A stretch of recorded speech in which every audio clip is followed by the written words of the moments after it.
The Redmi Note 13 Pro is another affordable mid-range offering from Xiaomi. And before you go out buying another Redmi phone, don't get confused this with the rest of the Redmi Note 13 series because there are about 4 models out right now, ranging from 8,000 all the way to 24,000 pesos. 3 of those have Pros in their name, but this is the most affordable Pro out of them. And weirdly, it's also the one that doesn't come with 5G capability.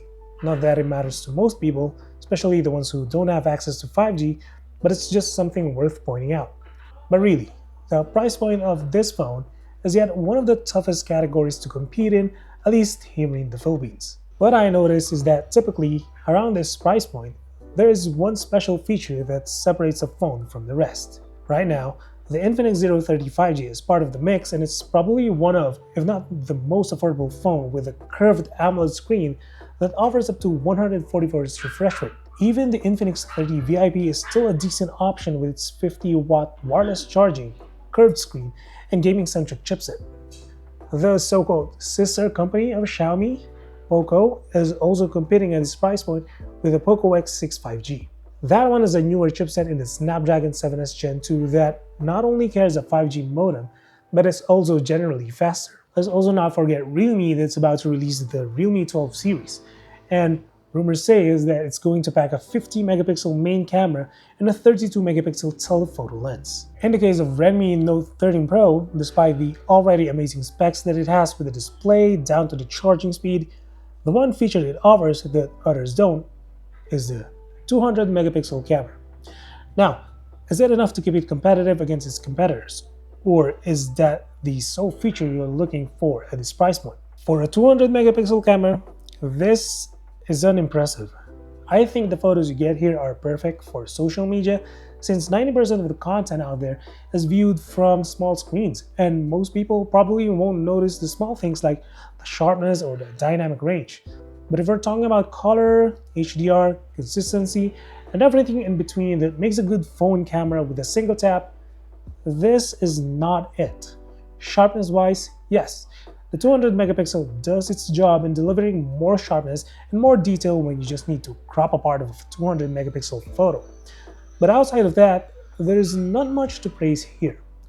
Portrait mode gets too bright, the ultra-wide camera is too soft and pale, and the dynamic range is very limited. The software struggles to keep people well exposed when the lighting isn't working for them, but hey, at least the selfie camera is acceptable. In all fairness, I did get some good shots of a landscape or a thing, and that's where this camera excels. Anything that's an object or a landscape, more often than not, you're going to get good photos. Videos, on the other hand, max out at 1080p at 60 frames. Although the stabilization is good, there is a significant crop when shooting at 30 frames. It's probably the reason why videos are stable, but switch to 60 FPS and you're going to get a wider field of view. Quality-wise though, the videos are okay but look overly compressed. Don't expect extra sharpness or details in videos just because you have a 200 megapixel sensor here.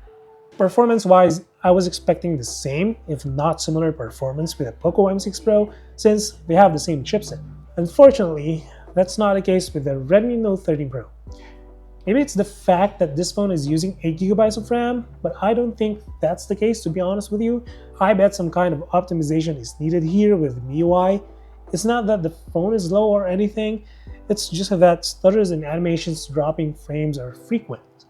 On the flip end, even this 4G Redmi Note 13 Pro is going to receive 3 major Android upgrades and 4 years of security patches, and that should be a good sign of Xiaomi's commitment to improving its existing products. What's consistent with the G99 Ultra chipset is the battery performance.